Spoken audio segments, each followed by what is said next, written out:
प्रिय विद्यार्थियों, आज हम यूनिट 4 के अंतर्गत ईथर के बारे में अध्ययन करेंगे। ईथर का सामान्य सूत्र ROR या CnH2n+2O होता है। जैसे CH3OCH3 यानी dimethyl ether, CH3OCH2CH3 ethyl methyl ether. Oxygen से दोनों तरफ यदि समान एल्किल समूह जुड़े हों तो ऐसे ईथर सममित या साधारण ईथर होते हैं, जबकि ऑक्सीजन से अलग अलग एल्किल समूह जुड़े हों तो ऐसे ईथर असम्मित या मिश्रित ईथर कहलाते हैं। नामकरण की सामान्य या रूढ़ पद्धति। इस पद्धति में ऑक्सीजन से जुड़े एल्किल मूलकों को ईथर शब्द के पूर्व लग्न के रूप में लिखा जाता है। अधिकांश ईथरों को उनके सामान्य नाम से जाना जाता है। एल्किल मूलक व ईथर दो अलग अलग शब्दों के रूप में लिखे जाते हैं, जैसे CH3OCH3 dimethyl ether, CH3OCH2CH3 ethyl methyl ether, CH3CH2OCH2CH3 diethyl ether. नामकरण की दूसरी पद्धति है IUPAC पद्धति। इस पद्धति में इन्हें एल्कोक्सी एल्केन कहते हैं। कम कार्बन परमाणु वाले एल्किल समूह को एल्कोक्सी शब्द के रूप में लिखते हैं, जैसे CH3OCH3 methoxy methane, CH3OC2H5 methoxy ethane, C2H5OC2H5 ethoxy ethane, C6H5OCH3 anisole, फिर OC2H5 जुड़ा हो बेंजीन वाले पे फेनिटॉल, पैरा एनिसिडीन, पैरा एनिसिनिक अम्ल। उपरोक्त कुछ एरिल ईथरों के रूढ़ नाम IUPAC ने भी मान लिए हैं। CH3CHOCH3 CH2COOH 3 मिथॉक्सी ब्यूटेनोइक अम्ल, ये इसका IUPAC नाम होगा। अब हम बात करेंगे बनाने की विधियां। पहली विधि है एल्कोहलों के निर्जलीकरण से। एल्कोहलों को सांद्र सल्फ्यूरिक अम्ल के साथ गर्म करने पर ईथर बनते हैं, जैसे ROH के दो अणु सांद्र H2SO4 की उपस्थिति में ROR बनाते हैं और एक H2O का निष्कासन होता है। 2C2H5OH सांद्र H2SO4 की उपस्थिति में 140 डिग्री सेंटीग्रेड पर गर्म करने पर डायएथिल ईथर बनाते हैं।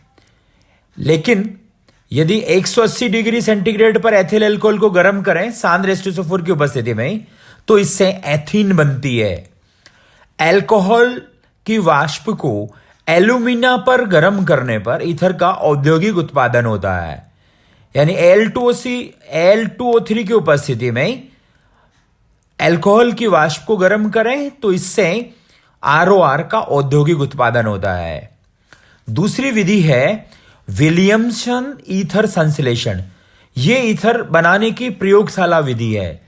इस विधि में एल्किल हैलाइड को सोडियम एल्कोक्साइड के साथ गर्म किया जाता है, यानी RX प्लस R-O-Na गर्म करें तो ROR- और NaX बनते हैं, ईथर बनते हैं। C2H5Br, C2H5O-Na दोनों को गर्म करें तो इससे डायएथिल ईथर बनता है। मैथिल क्लोराइड और सोडियम फेनॉक्साइड को गर्म करें तो इससे मिथॉक्सी यानी एनिसोल बनता है। क्रियाविधि, यह क्रियाविधि SN2 क्रियाविधि द्वारा होती है, यानी यह भी क्रिया SN2 क्रियाविधि द्वारा संपन्न होती है। इसमें एल्किल हैलाइड के इलेक्ट्रॉन न्यून कार्बन पर नाभिक स्नेही एल्कोक्साइड आयन का आक्रमण होता है, यानी RO- और Na+ सोडियम एल्कोक्साइड से ये दो आयन बनते हैं और एल्किल हैलाइड पर नाभिक स्नेही ओ आर माइनस का आक्रमण होता है, एक संक्रमण अवस्था बनती है और तीव्र गति से उस संक्रमण अवस्था से ईथर का निर्माण होता है। तीसरी विधि है एल्किल हैलाइड से। इस विधि में एल्किल हैलाइडों की को शुष्क सिल्वर ऑक्साइड के साथ गर्म कर दें, यानी RX प्लस Ag2O गर्म करें तो इससे ईथर ROR का निर्माण होता है। अगली विधि है निम्नतम ईथर से उच्चतर ईथर का संश्लेषण। निम्न हैलोजनीकृत ईथर पर घिरनार अभिकर्मक यानी RMGX की क्रिया करवाने पर उच्चतर ईथर बनते हैं, यानी CH3OCH2Cl, और इसकी अभिक्रिया कराएं मैथिल मैग्नीशियम ब्रोमाइड CH3MgBr से, तो इससे एथिल मैथिल ईथर बनता है। अगली विधि है एल्कॉक्सी मर्क्यूरीकरण। विमर्क्यूरीकरण द्वारा एल्कीन की क्रिया उपयुक्त अल्कोहल की उपस्थिति में मर्क्यूरिक ट्राइफ्लोरोएसीटेट के साथ कराने पर जो उत्पाद प्राप्त होता है उसका सोडियम बोरोहाइड्राइड से अपचयन कराने पर ईथर बनते हैं, जैसा इस अभिक्रिया में बताया गया है। पहले एल्कॉक्सी मर्क्यूरीकरण होता है और फिर विमर्क्यूरीकरण होता है। अगली विधि है डाईएजोमेथेन से। अल्कोहल पर डाईएजोमेथेन की क्रिया BF3 उत्प्रेरक की उपस्थिति में करवाने पर मैथिल ईथर बनते हैं। ईथरों के भौतिक गुण। ईथरों में कार्बन ऑक्सीजन कार्बन बंध के कारण ध्रुवणता आ जाती है, जिससे इसके क्वथनांक समान अणुभार वाले हाइड्रोकार्बनों की अपेक्षा कुछ अधिक होते हैं, लेकिन संगत एल्कोहलों की तुलना में बहुत कम होते हैं, क्योंकि एल्कोहलों में हाइड्रोजन बंध द्वारा संघूर्णन हो जाता है। ईथर में कार्बन ऑक्सीजन कार्बन बंध कोण 100 डिग्री का नहीं होता बल्कि 110 डिग्री का होता है, जो ये बताता है कि ईथर में कुछ द्विध्रुव आघूर्ण भी होता है, यानी म्यू 1.18 है इस ROR में और बंध कोण 110 डिग्री है। ईथर की रासायनिक अभिक्रियाएं।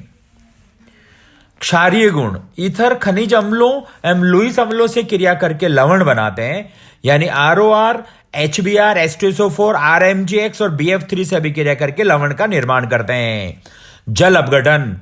तनु सल्फ्यूरिक अम्ल की उपस्थिति में उच्च दाब पर गर्म करने पर ईथर का अल्कोहल में जल अपघटन हो जाता है, लेकिन सांद्र H2SO4 के साथ गर्म करने पर एल्किल हाइड्रोजन सल्फेट बनता है, जैसा इन अभिक्रियाओं में बताया गया है। हेलोजन अम्लों के साथ विघटन। ROR-HX, ROH और RX, फिर HX से वापस क्रिया कराएं तो alkyl halide R-X plus H2 बनते हैं। हेलोजन अम्लों की क्रियाशीलता का क्रम HI, HBr और HCl के क्रम में होता है। क्रिया विधि। ईथर की संरचना के अनुसार SN2 या SN1 क्रिया विधि होती है। दोनों प्रकार की क्रिया विधियों में प्रथम पद में ईथर का प्रोटोनीकरण होता है, यानी ROR HI के साथ अभिक्रिया, एक प्रोटॉन O पर जुड़ जाता है, I माइनस पृथक होता है, फिर SN2 क्रिया विधि से R प्लस बनता है और R प्लस I माइनस के साथ अभिक्रिया करके RI बना लेता है। SN2 में संक्रमण अवस्था बनती है और इससे भी RI उत्पाद के रूप में बनता है। G-सेल विधि। यह विधि यौगिकों में मिथॉक्सी समूहों की संख्या ज्ञात करने में प्रयुक्त की जाती है। इस विधि में ईथर की HI के साथ क्रिया कराई जाती है, जिससे मैथिल आयोडाइड की वाष्प बनती है, जो अल्कोहलिक सिल्वर नाइट्रेट के विलयन में प्रवाहित करने पर AgI का अवक्षेप बनाती है। अवक्षेप का भार ज्ञात कर लेते हैं। इस प्रकार मेथोक्सी समूहों की प्रतिशत मात्रा की गणना कर सकते हैं। ये अभिक्रियाएं हैं जिनमें ये OCH3 बेंजीन वाले से जुड़ा हुआ, जो ईथर लेते हैं C6H5OCH3 यानी एनिसॉल की क्रिया HI से कराते हैं, फिनॉल बनता है और मैथिल आयोडाइड बनता है। मैथिल आयोडाइड AgNO3 के साथ अभिक्रिया करके AgI का अवक्षेप बनाता है। PCl5 से क्रिया ईथर PCl5 से क्रिया करके एल्किल हैलाइड बनाते हैं। कार्बन मोनोऑक्साइड से क्रिया, ईथर की क्रिया कार्बन मोनोऑक्साइड से कराएं तो इससे एस्टर का निर्माण होता है। एसिटिलीकरण, एसिलीकरण, ईथर की क्रिया एसिटिल क्लोराइड के साथ कराएं AlCl3 की उपस्थिति में तो इससे एस्टर का निर्माण होता है। हेलोजनीकरण, ईथर पराबैंगनी प्रकाश की उपस्थिति में हेलोजन के साथ क्रिया करके हेलोजनीकृत व्युत्पन्न बनाते हैं। पर क्लोरो एथिल ईथर बनता है। डायथिल ईथर की क्रिया क्लोरीन के साथ कराएं पराबैंगनी प्रकाश की उपस्थिति में।